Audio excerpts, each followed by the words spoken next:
Goodbye, snowy roads, parting with my albino friends. Yeah. He's a black bear and he does cocaine, baby. For you Metalocalypse fans out there. But yeah, Cocaine Bear. Look, this is late because I didn't think I was actually going to get out to see this film. But Mark and his girlfriend, Sam, they just say, hey, we're actually heading out. We're thinking of seeing a movie. Hey, I'm like, hey, we haven't hung out just not out of his place in a while. So I'm like, sure. By the way, it looks like I'm kind of like thinning there, but it's the way the light is hitting my hair. It's like showing there's the dark part and then the light hits it and shows it lighting. So I'm just like, why does my hair look weird? I'm like, well, what are we saying? We're thinking Cocaine Bear. I'm like, I'm down. So as it's been stated, but for those who don't know, this is actually based on a true events where a black bear ate like, I can't remember how many kilos of cocaine it was, but it was a lot. Now, in the reality, the bear died within about 5 minutes, but as a lot of people kind of said, for that 5 minutes, it was the most dangerous apex predator on the in the northern hemisphere. But it died of a heart attack, basically. The cocaine just killed it right or straight out. Here, they decided to go for more of the creature or killer animal factor of, no, this bear is completely high on cocaine and is wreaking havoc. And ultimately, that is kind of what you get. The Cocaine Bear is a lot of fun. It does suffer a little bit, though, from certain problems, particularly a lack of Cocaine Bear. Like, we have the opening of the movie where the cocaine gets dropped, and we have an attack scene with the bear. Great. But we then go 20, almost 30 minutes without the bear. And then the bear just kind of sporadically just shows up now and then. He just kind of shows up and just does something. He's around a lot longer as we get more into the movie. But for like the first half, maybe even 2/3 of the movie, he's just sort of in and out. Or she's, as they reveal it, say, I think it's a girl bear. She's like, how do you know? Because it's vaginas on my ear. But no, so yeah, for a movie called Cocaine Bear, there is a surprising lack of the bear for a lot of it. Now, when the bear shows up, the film really picks up. What the film is, it gives you what the film is giving you. It's not as gory as you might think, but it definitely doesn't lack gore. There's definitely moments of, there's a lot of blood. There's a lot of, there are certainly people getting killed. The ambulance chase is awesome. But yeah, it's not lacking. It's just not going all the way with what its premise is. I think it's holding back on the premise to a certain degree, and I'm not sure what the. I heard Elizabeth Banks kind of describe it as being a comedy wrapped in a horror, or a horror wrapped in a comedy, one or the other. And look, I can see that because with this concept, you wouldn't want to take it dead serious. You just wouldn't. You'd have to wrap it in, because it's a ridiculous premise. A bear eats cocaine.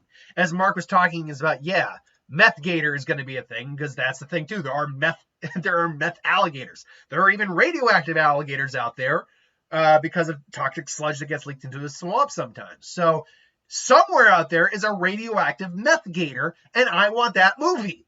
So like ridiculous premises aside, like these things do happen. It's just they're just not kind of going all the way with it. And this leads to a big problem. I think the biggest problem with the film is that we obviously need human characters in a story evolving it. Now, the main story is the cocaine dropping, but then you get this side story about her mom and her daughter. Really, it's more the daughter and her friend. The mom just kind of shows up to like scold them for skipping school. And there is a great scene of them finding the coke and trying the coke. And everyone in the theater, me, Mark, Stan, everyone in the theater was just going, no, because they're not doing it right.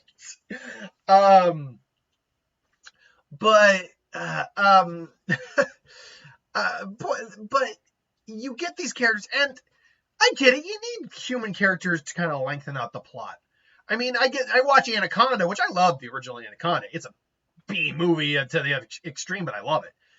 you need the human characters to move the plot along. I get it. The bear is just, because otherwise you really just have maybe 15, 30 minutes of a bear just attacking people. And while that'd be fun, it's not a movie. So you need characters to kind of fill that plot in. The problem is, with the exception of the kids, the kids are funny. I do like the kids. And the two drug dealer, not drug dealer, but they work for the drug dealer, who's played by their late Ray Liotta, may he rest in peace, who's played by O'Shea Jackson and Alden Ehrenreich, basically Ice Cube's son and young Han Solo. Besides those two and the kids, the mom's neutral. I don't have feelings about the mom one or the other, but everyone in this movie is and the detective who's trying to bring them down. Everyone in this movie is kind of a terrible person on some level. Like, they deserve what they're getting. There's a group of snot-nosed teens who get fucked up. There is the park ranger is just you want to see bad shit happening to these people, and it does. So it's actually very comeuppance. But it's apart from, again, the two drug dealers and the kids, I didn't care what happened to most of these people. I really didn't. So when something bad happened to him, I'm like, well, cool, something bad happened, but I just don't give a shit. So that's the problem, because in any movie you need to make, you don't have to like every single character. You don't. There are always going to be characters you don't like.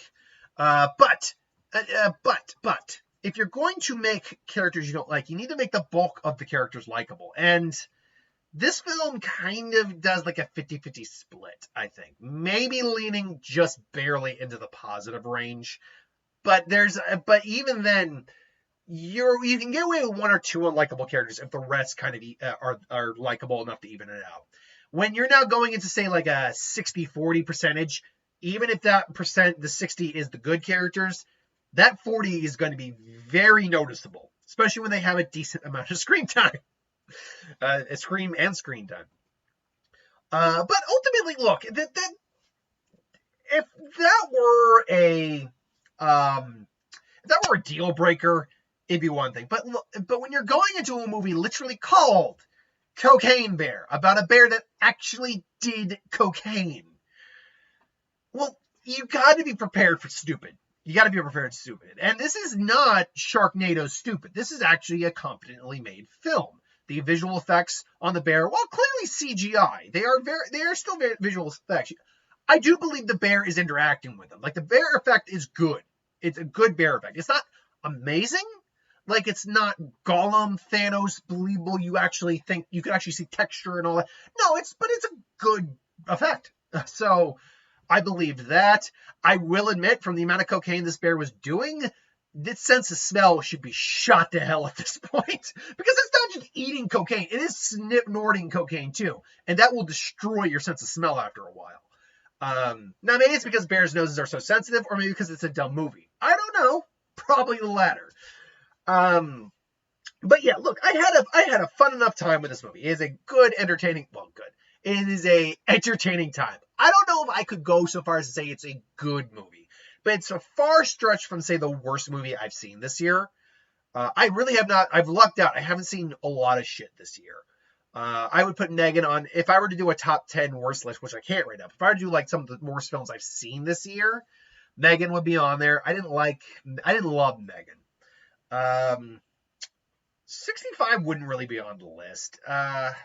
Yeah, I really haven't seen a lot of terrible films this year, but I got a lot more films to go this year.